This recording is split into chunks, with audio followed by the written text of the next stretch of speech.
네, 안녕하십니까? 화장품 품질 관리. 오늘은 2주차 수업, 두 번째 시간, 2차 시죠, 2차 시. 2교시에 해당이 됩니다. 지난주에 이어서 우리가 이제 화장품 품질 관리에서 다루게 지난 1월 되는 광주에서 발생한 아파트 붕괴 사고는 시공 방식을 임의로 잠깐요. 다시. 처음부터 다시 해야 되겠네요. 그게 나을 것 같아요.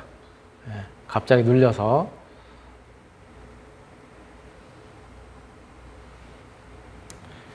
네, 화장품 품질 관리. 오늘이 2주차 수업의 두 번째 시간입니다. 그야말로 이제 2차 시가 되는 것이죠. 두 번째 시간 시작을 할 텐데요.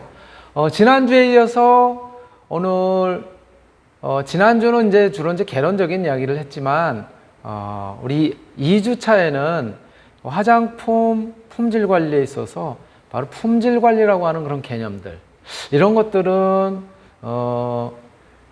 어떠한 내용을 갖다 이제 다루게 되고, 실질적으로 그 현장에서, 이 품질 관리 측면에서 어떠한 관점에서 우리가 바라봐야 되는지에 대한 이야기를 하게 될 테고요. 이제 본격적인 화장품과 관련된 이야기는 이제 3주차 강의부터 이제 시작이 되겠죠. 아마 2주차 강의인 오늘 시간까지는, 오늘 2차 시, 3차 시까지는 조금 재미없는 그런 강의가 될 수도 있어요. 사실은 품질 관리라고 하는 측면은 우리 이런 이공계열보다는 경영 쪽이나 아니면 산업공학 쪽에서 이제 주로 다루게 되는 그런 이제 이야기이기 때문에 조금 거리가 있을 수도 있는데요. 그래도 실질적으로 생산 현장, 제조 현장에서는 바로 이 품질 관리가 굉장히 그 제품과는 밀접한 그런 관련성을 가지고 있기 때문에 품질 관리라는 측면에서, 관리적인 측면에서 좀 우리가 조금 염두에 두는 것도 좋은 그런 이제 내용이 될 수 있다라고 이제 생각이 되고요. 먼저 그러면 화장품 품질 관리 오늘 2주차 두 번째 시간 영상을 한번 보시고 그리고 진행하도록 하겠습니다. 지난 1월 광주에서 발생한 아파트 붕괴 사고는 시공 방식을 임의로 변경하는 등 총체적인 관리 부실로 인한 인재였던 것으로 파악됐습니다. 정부는 시공사인 현대산업개발에 대해서 최고 수위의 처벌을 내리기로 했습니다. 강희경 기자입니다. 지난 1월 7명의 사상자를 낸 현대산업개발의 광주 아파트 붕괴 사고. 조사 2달여 만에 나온 사고 원인은 총체적인 관리 부실이었습니다.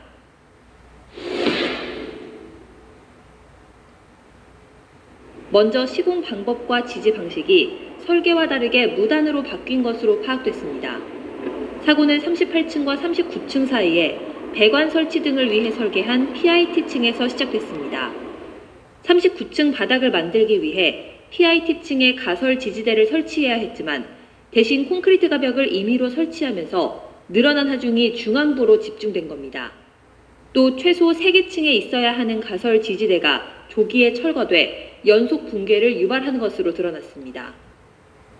구조 설계 변경 절차를 누락하여 설계 하중이 크게 증가하는 등 구조 안전성 검토가 부실했습니다. 콘크리트 품질 불량도 문제였습니다. 붕괴 아파트에서 채취한 콘크리트 강도를 시험한 결과 대부분이 기준 강도의 85%에 못 미치는 것으로 조사됐습니다. 작업 편의를 위해 물을 섞어서 강도가 더 약해졌을 가능성도 제기됐습니다.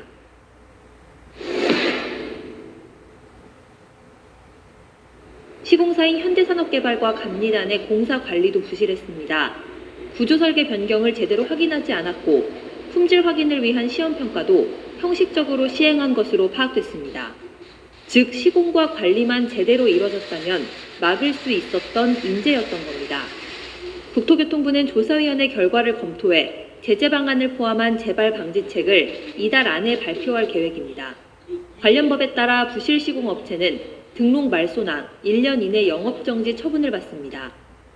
현재 이 사건이 중하고 재발에 대한 국민적 우려가 크기 때문에 법령이 정하는 가장 엄정한 처벌을 할 계획으로 있습니다. 현대산업개발은 지난해 광주 학동에서 낸 붕괴 사고까지 합쳐 길게는 1년 8개월 영업정지나 등록 말소 처분도 받을 수 있다는 전망이 나옵니다. YTN 강희경입니다.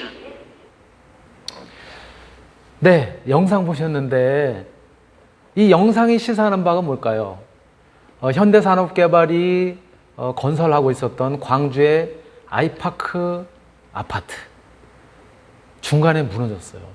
그래서 사람들도 여러 명이 사망을 하고 그랬었던 이제 어떻게 보면 인재라고 우리 이야기를 하잖아요. 여기에서 가장 문제점은 지금 여러분들이 영상을 통해서도 봤지만은 관리가 제대로 안 돼 있다는 거예요. 특히 품질을 갖다가 정상적으로 내기 위한 여러 가지 그런 이제 관리들이 사실은 뭐 계획된 대로 시공도 했어야 될 뿐만 아니라 시공하는 과정에서 어떤 타설하는 콘크리트라든가 이런 것들도 품질을 갖다 제대로 유지할 수 있도록 그렇게 했어야 되는데 그렇게 하지 않았기 때문에 이러한 이제 대형 사고가 일어났었던 거죠. 화장품도 사실은 아파트는 아니지만 어떤 우리가 소비자에게 전달되는 제품을 생산하고 제조한다는 그런 측면에서 그 제품이 당초에 목적한 바대로 정확하게 만들어지도록 관리를 해야 될 필요성이 있고 바로 그것이 품질 관리라는 거죠.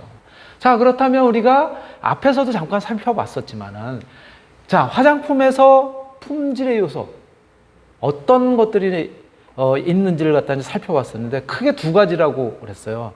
첫 번째가 기술적인 요소, 두 번째가 감성적인 요소라고 얘기를 했고 기술적인 요소에 들어가는 것이 안전성, 그리고 안정성, 유효성이라고 이야기를 했습니다. 안전성에 들어가는 것이 피부에 이제 도포를 해서 사용하는 것이 화장품이니까는 우리 인체에 이제 사용을 한단 말이에요. 그러다 보니까 피부에 자극도 없어야 되고 알러지도 없어야 되고 또 이상 반응이라든가 이런 것들이 없어야 되는 그런 이제 요소가 품질 관리 측면에서의 중요한 점이고 안정성이라고 하는 측면은 미생물의 오염도 없어야 되는 거죠. 미생물에 의해서 뭐 오염이 돼서 그래서 변질이 되거나 그래서는 곤란하다는 거죠. 또 다른 측면에서는 안정성 측면에서는 상이 분리가 돼서는 곤란하다는 거죠. 유상이라든가 수상이 바로 이 화장품에 많은 원료로 이제 활용이 되는데 유상과 수상이 잘 혼합이 되는 즉 유화가 잘 돼야 되는데도 불구하고 상이 분리가 됐다. 이것은 품질의 안정성을 갖다 이제 해치게 되는 것이죠. 또 다른 측면에서는 냄새가 난다라든가, 그렇죠? 또 색깔이 변한다라든가 이러한 안정적인 요소들이 굉장히 품질을 결정하는 데 있어서 중요한 요소인 거고요. 또 유효성 측면에서는 화장품이 가지고 있는 기능, 기능적인 유효성들이 유지가 돼야 되고 그 기능을 갖다가 발휘를 해야 되는데 그렇지 못할 경우가 있을 수 있단 말이에요. 이를테면 주름 개선을 갖다가 하기 위한 그런 이제 제품인데 주름 개선에 전혀 영향을 못 미쳤다라든가 보습 기능을 갖다 해야 되는데 보습하지 않고 오히려 건조해졌다라든가 또는 자외선 차단 작용을 해야 되는데 자외선을 전혀 차단을 못하거나 또는 미백 작용을 해야 되는데 미백 작용이 너무 지나쳐가지고 백반증이 일어나는데 이거 곤란할 거 아니에요. 이러한 기술적인 측면에서의 안전성, 안정성, 유효성 이런 것들이 담보가 돼야지 화장품이 당초에 원하는 그런 품질을 가진 그런 제품으로서 우리 소비자가 활용을 할 수 있는데요. 그러한 부분들이 역시 화장품의 품질 요소로서 중요한 요소이다. 기술적인 측면에서 봤을 때 감성적인 측면에서는 사용감 예를 들어서 부드럽게 잘 발린다라든가 또는 자연스러움이라든가 또는 지속성이나 밀착감이 좋다라든가 또 색상 측면에서도 유행이라든가 기호 측면 이런 것들이 당초에 화장품을 갖다가 개발하고자 할 때 그런 목적에 맞도록 만들어져야 되는데 그러한 요소들이 바로 품질을 갖다 좌우하는 부분이고요. 또 향치도 마찬가지 취향이라든가 또 독특함, 지속성 이런 것 등등이 화장품의 품질을 갖다가 좌우하는 그런 요소예요. 바로 그러한 품질이 유지가 되도록 하는 것이 품질 관리인 것이죠. 그러니까 기술적인 요소뿐만이 아니라 감성적인 요소까지 우리가 다 고려를 해야 될 텐데 특히 물리적으로 또는 바로 검증을 할 수 있는 것들이 뭐냐면은 바로 기술적인 요소라는 거예요.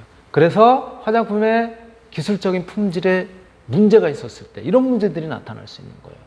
그렇죠? 안전성 측면에서는 뾰루지가 난다라든가 트러블이 저렇게 목주에 생긴다라든가 곤란한 거죠. 앞에서 우리가 잠깐 살펴본 것처럼 이러한 문제점들이 나타나서는 제품이 그런 특징을 나타내서 곤란하다. 또 안정성인 측면에서는 처음 사용했을 때는 안 그랬는데 몇 번 사용하니까는 이상하게 냄새가 변했어요. 그렇죠? 저렇게 코를 찡그린다라든가 원래의 향치와는 다른 그런 향이 변치가 된 그런 특징을 갖다 보인다든가 이래서는 곤란하겠죠. 또 안정성이 사진에 보시면 저렇게 층이 오일층하고 수상층하고 분리가 되어 있는 저런 제품이라면 곤란하겠죠. 물론 최근에는 컨셉으로 일부러 층이 분리가 되도록 제품을 만들고 소비자가 흔들어서 그래서 잘 혼합해서 쓸 수 있도록 하는 컨셉으로 나온 제품이 있기는 해요. 그렇지만 저것이 상이 원래는 잘 혼합이 되고 잘 유화가 되어 있는 상태의 크림이나 로션이어야 되는데 이게 층이 분리가 돼가지고 기름층 따로 뜨고 수상층이 가라앉고 이러면 곤란하겠다는 거죠. 바로 그러한 안정성들이 유지가 될 필요성이 있고 유효성 측면에서는 미백작용을 해야 되는데 사진에서 보시는 것처럼 입 주변에 오히려 미백작용이 지나치게 일어나서 백반증이 형성된다든가 손에 백반증이 형성이 되는 아주 대표적인 사례로 여러분들이 다른 수업 시간이라든가 통해서 들었겠지만 가네본이라고 하는 일본의 아주 유명한 화장품 메이커인데 화장품 제조사인데 가네보에서 만든 그런 이제 미백 화장품들이 이렇게 백반증을 갖다가 유발시켜서 어마어마한 그런 이제 손해배상을 갖다 이제 하게 되고 또 그 화장품 회사는 아주 치명적인 그러한 불신감을 갖다가 이제 가져온 그런 사건들이 있었던 거죠. 바로 이렇게 화장품 측면에서도 기술적이 되든 또는 감성적이 되든 품질을 갖다가 지속적으로 관리를 할 필요성이 있다. 자, 그렇다면 이렇게 어떤 제품을 생산하거나 또는 아까 우리가 맨 처음에 영상에서 봤었던 것들은 뭐 건설을 하거나 우리가 산업 사회에 있어서는 그 품질을 갖다가 관리해야 될 필요성이 있고 바로 그런 품질 관리라고 하는 측면에서는 품질 관리의 역사를 우리가 잠깐 살펴보면요. 품질 관리의 역사가 그렇게 오래되지는 않았어요. 1920년대에 영국의 피셔라고 하는 사람에 의해서 추측 통계학을 갖다가 바탕으로 한 품질 관리의 기초를 형성한 것이 우리 시초라고 그렇게 보통 이야기를 하게 됩니다. 즉 통계적으로 원하는 그런 품질을 가진 제품들이 만들어지고 있느냐 이런 것들을 갖다가 처음 관심을 갖다 가지고 그리고 이제 그 학회라든가 이런 데서 보고를 하게 된 거죠. 그리고 1924년에 슈어트라고 하는 사람에 의한 관리 기법 이런 것들이 등장을 하게 됐고요. 1928년에는 더치 그리고 아주 유명한 로밍이라고 하는 학자가 통계적 샘플링 검사에 따른 품질 관리라고 하는 그런 측면의 논문을 갖다가 발표를 했어요. 그래서 이렇게 품질 관리하는 측면에 있어서는 통계적으로 모든 샘플을 다 일일이 그렇죠? 품질을 갖다가 이렇게 정상적으로 원하는 품질을 갖다가 갖추고 있는지를 갖다 하려면은 대량 생산 체제에 이미 산업혁명 이후에 들어가고 있는데 그렇게 일일이 할 수는 없잖아요. 그래서 어떤 통계적 샘플링을 갖다 통해서 전반적인 품질 관리를 할 수 있다라고 하는 측면의 논문을 발표한 바가 있고요. 1941년 제2차 세계대전으로 인해서 군수산업이 굉장히 이제 활발하게 전개가 됐었는데 바로 이렇게 대부분의 산업이 군수 산업으로 전환이 되면서 품질의 문제에 의해서 총을 갖다 제대로 방아쇠를 당겼을 때 제대로 나가야 되는데, 그렇죠? 원하는 곳에 총알이 도달을 하지 못하고 또 불발이 되거나 이런 문제들이 또 이제 발생을 하게 된 것이죠. 그래서 품질 관리의 중요성이라는 것이 군수 산업에서도 등장을 하게 됐고, 1947년에는 미국의 품질 관리 활동이 미국에서 이제 하게 되는 품질 관리 활동이 이제 유럽, 영국을 비롯한 유럽으로 전파가 됐고, 또 각국에서 이제 바로 이러한 영향을 받아가지고 품질 관리와 관련된 그런 규격을 갖다 제정을 하게 됩니다.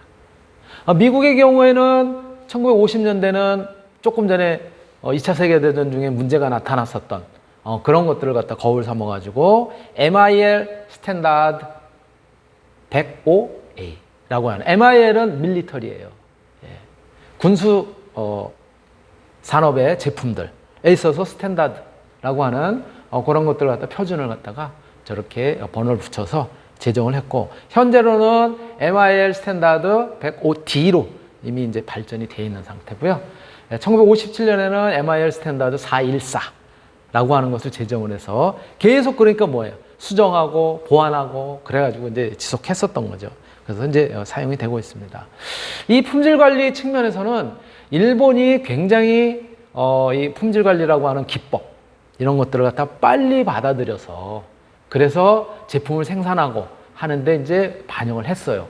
그래서 일본의 품질 관리의 발전을 갖다가 이제 품질 관리 측면에서는 이제 품질 관리 학에서는 이렇게 이제 많이 참고를 하게 되는데, 데밍이라고 하는 학자와 주란이라고 하는 이 사람들이 앞에서 우리가 정의에 있어서도 간단하게 좀 다뤘었잖아요. 데밍의 정의, 주란의 정의. 예. 이 학자들의 역할이 굉장히 컸고, 1951년 우리나라로 치면 뭐예요? 한참 한국 전쟁이 일어나던 그런 이제 시기였었죠. 1951년에 이래 품질 관리를 갖다 하기 위해서 데밍이라는 사람의 이름을 빈 품질 관리와 관련된 상을 갖다 제정을 하게 됩니다. 그래서 품질 관리 활동을 갖다가 굉장히 독려하도록 그렇게 권고를 하고 또 활동을 하게 된 것이죠. 그리고 1950년대 초반에는 데밍의 영향을 받아서 통계학에 치중을 둔 좁은 의미의 SQC, 통계학적인 quality control이에요. 통계학, statistical이죠. statistics 하면 통계학이 되는 거고, statistical 하면은 통계학적으로 quality control한, 품질 관리를 한 그런 시대에 이제 접어들게 됩니다. 1950년대 후반에는 전사적인 품질 관리, 회사 전체적으로 품질 관리를 위해서 활동도 해야 되고 거기에 집중해서 하는 것이 회사의 이익에도 도움이 되고 또 올바른 제품, 경쟁력을 가진 제품을 갖다가 생산하는 것이다 라고 하는 측면에 전사적인 품질 관리, 그래서 Total Quality Control이라고 하는 개념을 갖다가 도입을 해서 실시를 하게 됩니다. 1960년대에는 기술 혁신과 양산, 그렇죠? 굉장히 대량 생산이라는 의미죠. 양산에 의해서 일본 산업의 대비약이 이제 대비약적인 발전을 갖다 가져오게 되는데요. 바로 이때 아주 그 발전의 기본이 되는 역할을 한 것이 QC 서클 활동이에요. 즉 품질 관리 조직을 갖다가 작은 조직들 갖다 이렇게 많이 만들어 가지고 품질 관리 활동을 하도록 그렇게 이제 격려도 하고, 그렇죠? 지원도 하고 그랬었던 것이 이제 알려져 있고요. 자, 그렇다면 우리나라의 품질 관리 활동은 어땠느냐? 우리나라는 굉장히 늦어졌죠, 그렇죠? 일본이 조금 전에 보신 것처럼 50년대 후반에 우리 한국 전쟁이 한참 일어나고 우리나라에 이제 그 한국 전쟁을 갖다 이제 기회로 삼아가지고 굉장히 그 산업이 이제 발전을 했단 말이에요. 왜냐하면 무기 수출뿐만이 아니라 전쟁을 하면서 굉장히 많은 물자들이 이제 부족할 거 아니에요. 그거를 미군에 의해서 미군들이 막 그냥 일본으로부터 가까운 데서부터 이제 만들도록 해가지고 활발하게 그렇게 이제 기술이 발전하고 산업이 발전했는데 우리나라는 그게 다 지나고 비로소 1965년에 한국품질관리학회가 처음 이제 창립이 되게 됩니다. 그리고 품질 관리와 관련해서는 1967년에 KS 표시제도, 그쵸? 예. 한국공업표준이죠. KS 표시제도가 효율적 활용을 위해서 품질관리 제도로 정착이 돼서 이제 실시하게 되는 것이고요. 그리고 1973년에 비로소 공업진흥청이라고 하는 것이 이제 발족을 하게 됐고, 1975년이 돼서야 이제 품질관리의 해로 지정이 돼서 산업화 과정에서 이 제품의 품질을 유지하고 또 품질을 높이는 것이 제품의 경쟁력을 갖다가 이제 가져올 수 있다라고 하는 측면에서 품질관리로 지정을 하고, 품질의 고급화, 그것을 통해서 생산성도 향상을 시키고 또 원가도 절감을 하게 되고, 그러한 이제 모든 과정들은 자원 절약으로 이어지고 그것이 국가 경쟁력을 갖다 강화한다라고 하는 측면에 대한 이제 이해가 높아져가지고 이러한 부분을 갖다 목표로 해서 활동을 하게 됩니다. 그리고 이제 1980년대 우리나라는 좀 늦었지만, 많이 늦은 감이 있긴 하지만 양산, 즉 대량 생산보다는 좋은 품질의 제품 생산이 굉장히 중요하다라고 하는 그런 이제 인식을 가지게 되고, 신뢰성 그리고 품질 보증이 굉장히 중요시되는 그런 이제 시대에 접어들고요. 또 생산자에게 이 만든 제품에 대해서 책임을 갖다가 묻게 되는 제조물 책임이라고 하는 제조물 책임이라고 하는 Product Liability라고 하는 PL법, 줄여서 PL법이 등장을 하게 됩니다. 그래서 만든 제품에 대해서는 제조자가 반드시 책임을 지도록 되어 있고요. 지금은 뭐 이미 정착이 돼서 모든 제품, 만들어진 소비자에게 전달되는 모든 제품에 대해서 그 제품으로 인해서 어떠한 피해를 보거나 그랬을 경우에는 제조물 책임법에 의해서 보상을 받기도 하고 그렇게 되어 있습니다. 우리나라도. 자, 그렇다면 품질 관리의 역사, 지금 미국이라든가 일본, 우리나라, 그리고 유럽의 영국, 뭐 이런 등등을 갖다 이제 통해서 본다면은 1920년대부터 24년 해가지고 미국에서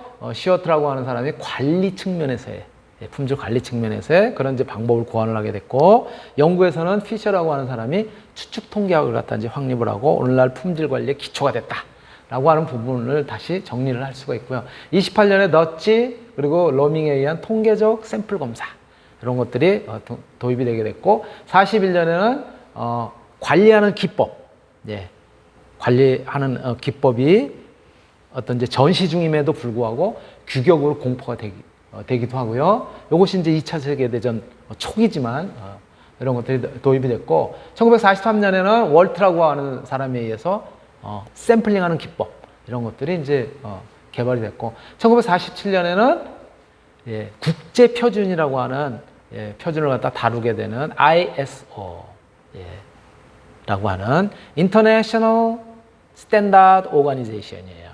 국제 표준 기구가 설립이 되게 됩니다. 그래서 어떤 산업적으로 활용이 되는 동종의 제품에 관련된 품질 관리라든가 이런 거에 대한 규격을 갖다 이제 제정을 하게 돼요. 그리고 1950년대에 들어와서는 미국에서는 국방성에서 밀리터리 스탠다드, 국방 제품들, 무기라든가 이런 것들에 대한 스탠다드를 갖다가 제정을 하게 되고, 일본의 경우가 이제 이때 대민과 출안에 의해서 QC라고 하는 개념이 이제 보급이 되죠. 우리나라는 없어. 그랬다가 1955년도에 미국에서는 밀리터리 스탠다드 414가 제정이 되고, 우리나라에서 비로소 이제 느지막하게 품질 관리가 이제 라고 하는 개념이 이제 태동을 하기 시작합니다. 그리고 57년에 밀리터리 스탠다드 414가 제정이 되고, 59년 밀리터리 Q9858로 이제 보완이 되고요, 수정이 되고, 1960년대에는 파이겐바움이라고 하는 사람이 결국은 전사적인 품질 관리, 토탈 퀄리티 컨트롤이라고 하는 것을 제정을 하게 됩니다. 제창을 하게 되는 것이죠. 일본에서는 QC 서클들이 동아리 활동이죠. 서클 활동이 탄생을 하고, 토탈 전사적인 그런 이제 품질 관리 활동을 갖다가 이제 적극적으로 하게 되죠. 우리나라에는 1961년도가 돼서야 공업표준화법이 제정이 됐고, 공업표준심의회가 상공부 이제 발족이 되고요. 그리고 63년에 밀리터리 Q9858, 그리고 우리나라에서는 66년이 돼서야 이제 품질 관리 강습회라든가 이런 것들이 이제 실시되기 시작합니다. 일본에서 67년에 제1회 품질관리 표준화 전국 대회가 개최가 됐는데 우리나라는 그때서야 공산품 품질관리법으로 이제 제정이 되게 되는 것이죠. 그리고 미국은 1970년대에 ANSI, 미국의 산업표준이에요. 네.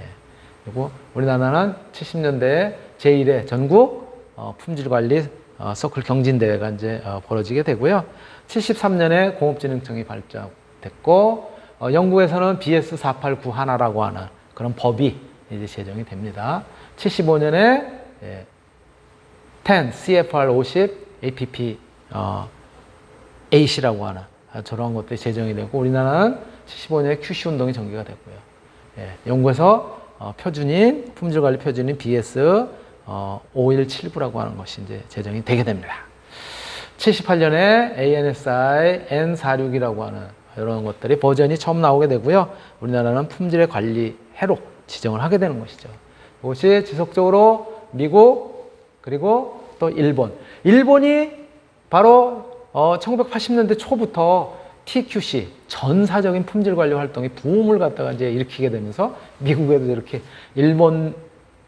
스러운 일본풍의 전사적인 품질 관리 활동을 도입을 하게 되고요. 이건 일본뿐만이 아니라 영국 그리고 이러한 것들을 계기로 해서 전 세계적으로 국제 표준이라고 하는 ISO TC 176이 설립되게 됩니다. 1981년에 우리나라는 공장 품질 관리 등급 제도가 실시가 되고요. 87년에 미국의 ANSI ASQC Q 90 시리즈가 이제 발동이 되게 되고, 우리나라는 품질 관리 진단 제도가 실시되게 됩니다. 그리고 1987년도에 이제 세계적으로는 국제 표준이라고 하는 ISO 9000 시리즈의 규격이 제정되게 돼요. 그리고 91년에 ISO 규격을 국가 규격으로 일본이 채택을 하게 되고, 우리나라는 92년에 KS 규격으로 ISO를 채택을 해서 KSA 9000 시리즈를 갖다가 이제 도입을 하게 됩니다.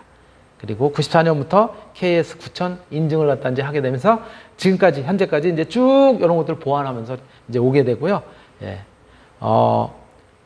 국제 표준으로는 1994년에 ISO 9001이라고 하는 개정판이 발행이 되게 됩니다. 이러한 품질 관리의 이제 역사를 갖다 가지고 있고요. 최근에도 지속적으로 보완이 되면서 내려오고 있어요. 이런 것들이.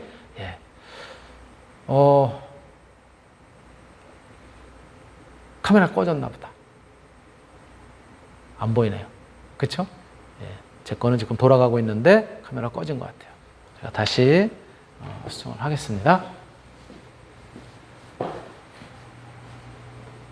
카메라 다시 켜고.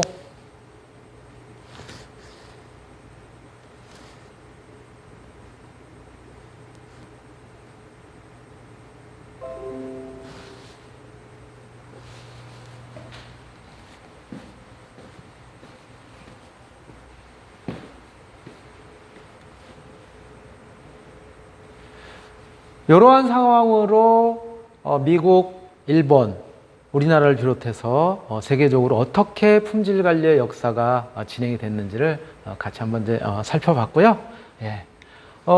자, 그렇다면 이런 품질 관리 활동, 이것이 기업에게는 수익성과 어떻게 연관성을 갖다 가지고 그리고 작용을 하는지를 갖다 하나의 도표로 나타낸 거예요.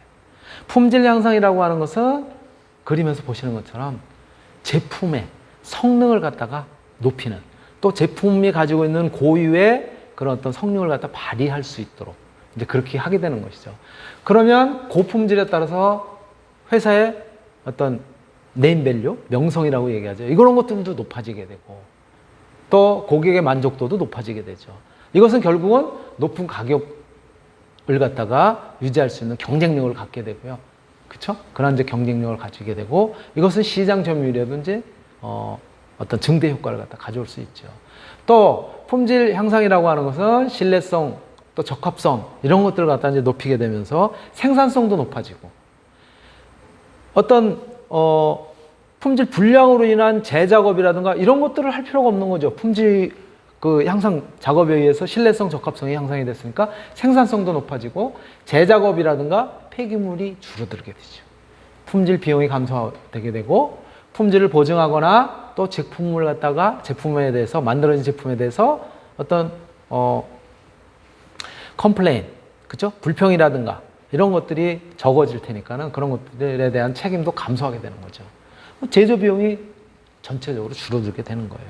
그러다 보니까 이 제조 비용이 줄어든다는 얘기는 경쟁력 강화에도 영향을 미치고 최종적으로는 회사의 수익성 향상에도 영향을 미치게 되는 것이죠. 바로 또 품질 보증이나 제품 책임에 대한 그런 부분들이 유연해지면은 서비스 비용도 마찬가지로 절감이 되는 그런 효과를 갖다 이제 가져올 수 있게 되는 것이죠.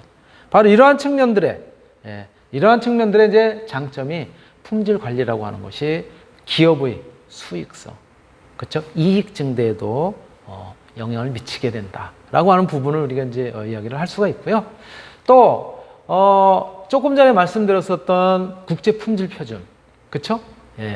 국제 품질 표준이라고 하는 그런 걸로 ISO 9000 시리즈가 이제 1987년도에 국제 표준화 기구에서 채택이 됐다고 말씀을 드렸었는데 아까 바로 이 ISO 9000 시리즈 요거는 품질 시스템 인증 규격을 갖다가 의미하는 것이고요. 요거는 지속적으로 보완이 되면서 ISO 9001, ISO 9002, ISO 9003 이런 식으로 이제 계속 발전해 오게 되고요. 요거는 지금 현재 ISO 9004 이런 형태까지 지속적으로 지금 발전하고 있습니다. 그 이제 내용들, 그 내용을 갖다 조금 이제 살펴보면은 ISO 9001, 9002, 9003에는 품질 시스템을 만드는 시스템을 제대로 이렇게 이제 갖추도록 하는데 중점을 두고 있고요. 9001에서는 설계나 개발, 생산, 설치, 서비스의 품질 보증 모형을 갖다 만들게 되고 9002는 생산, 설치, 품질 보증 모형, 9003에는 최종 검사, 시험의 품질 보증 모형 이런 식으로 점진적으로 수정 보완이 됐어요. 그리고 ISO 9000에 당초에 있었던 사용 지침은 9004에서는 품질 경영, 또 품질 시스템의 요소라든가 지침이라든가 이런 부분까지 확대해서 적용을 하도록 그렇게 이제 바뀌게 됐습니다. 그리고 바로 이러한 9000 시리즈는 9001, 9002로 이제 점점 보완이 되게 되는 것이고요. 그래서 보완된 상태로 이제 설계 개발뿐만이 아니라 제조 설치 서비스 이런 것들을 모두 포함하는 그런 형태로 전 과정을 갖다가 품질 보증할 때 적용이 되는 그런 모델로 이제 활용이 되고 있고요. 9002에서는 공급자가 구매, 생산, 설치에 대한 부분까지도 품질을 갖다 유지할 수 있도록 관리를 하는 그런 이제 모형을 갖다가 이제 만들게 되는 것이고요. 이런 것들이 결국은 디자인이라든가 또는 제품의 사양이라든가 이런 데 반영이 되도록 그렇게 이제 조금 더 개선이 됐고 또 OEM 방식의 생산 형태를 취하고 있는 그런 이제 제조사에도 이러한 것들이 도입되도록 그렇게 이제 하고 있습니다. 그리고 ISO는 바로 이러한 9000 시리즈뿐만이 아니라 그리고 이제 9003이라고 하는 측면에서는 최종 검사나 시험에 대해서도 품질 적합성 이런 것들을 갖다 보증할 수 있는 모형을 갖다 만들도록 했는데 바로 ISO의 9000과 관련된 그런 표준 적용 범위는 그림으로 표현하면은 주로 9003은 생산 위주와 관련이 되고 있고요. 저쪽에서 이제 보시는 것처럼 품질 적합과 관련된 생산 위주, 즉 단순하게 조립만 하거나 생산 공정이 거의 자동화된 그런 사업장에 이제 주로 적용이 되는 것이 ISO 9003의 그런 이제 범주가 되는 것이고요. 그리고 ISO 9002는 구매에서부터 생산 설치까지가 9002에 해당이 되고 설계 개발에서부터 구매, 생산, 설치, 서비스까지에 해당되는 것이 이제 ISO 9001이 전체적인 범주에 걸쳐서 이제 하게 되고요. 이러한 것들은 주로 제조, 생산 그리고 어떤 제품을 만드는 과정에서만 이제 주로 이제 관여를 하게 됐는데 바로 그 이후에 나오게 된 것이 ISO 14000이에요. 이거 뭐야? 9000 또 14000 번호를 갖다 달리해가면서 뭔가 새로운 그런 이제 규범을 갖다 정하게 되는데 14000은 뭐냐면은요 환경 경영 표준이에요. 경영을 하고 품질 관리를 하긴 하되 거기에 무엇을 반영시켜라? 환경적인 요소를 반영을 시켜서 지구 환경에 즉 환경 오염을 시키지 않도록 또는 지구 환경의 전 지구적인 그런 문제점이 일어나지 않도록 뭐 다르게 표현한다면 지속 가능한 지속 가능한 그런 발전을 할 수 있는 그런 시스템을 갖춰라라고 하는 것이 ISO 14000이에요. 그래서 ISO 14000은 기업이 환경보호, 환경관리 개선을 위한 환경 경영체제의 기본 요구사항을 갖추고 또 규정된 절차에 따라서 체계적으로 환경 경영을 해라. 그렇게 하는 것을 우리가 그렇게 그런 시스템을 갖추어서 진행을 하고 있으면 우리가 인정을 해주겠다라고 하는 것이 ISO 14000 시리즈예요. 그래서 기업이 생산활동이 환경에 영향을 미치는 그런 것들을 최소화하도록 그렇게 추진하고 환경관리 체제와 관리 결과를 갖다 이제 평가하기 위한 그런 지침들을 정한 그런 규격이다라고 하는 것들을 갖다 이제 인식을 할 필요가 있는 것이죠. 시간이 꽤 지났네요. 예. 2주차, 2차 시, 2교시에 해당되는 2차 시 우선 여기서 마치도록 하겠습니다.